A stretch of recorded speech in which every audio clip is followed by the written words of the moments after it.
সম্মানিত দেশবাসী, July August বিপ্লবের পর বিপ্লবের সপক্ষের শক্তির মধ্যে যে একটা ঐক্য ছিল,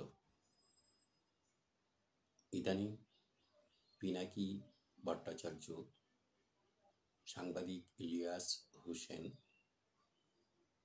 ও কনক সরোয়ার তারা বিদেশে বসে বিভিন্ন রাজনৈতিক দলের জ্যেষ্ঠ নেতৃবৃন্দের বিরুদ্ধে, বিপ্লবের সপক্ষের নেতৃবৃন্দের বিরুদ্ধে যেভাবে আপত্তিজনক নেতিবাচক সমালোচনা করছেন, এতে করে আন্দোলনের সপক্ষের শক্তির মধ্যে বিভেদ সৃষ্টি হচ্ছে, দূরত্ব সৃষ্টি হচ্ছে, ঐক্য বিনষ্ট হচ্ছে, যা দেশ এবং জাতির জন্য নতুন বাংলাদেশ বিনির্মাণে প্রতিবন্ধকতা সৃষ্টি করবে।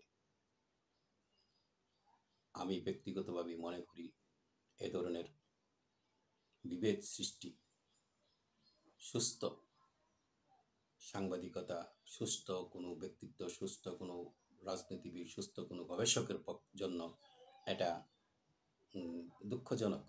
এটা এমনটা না হওয়াই উচিত। ধন্যবাদ সবাইকে।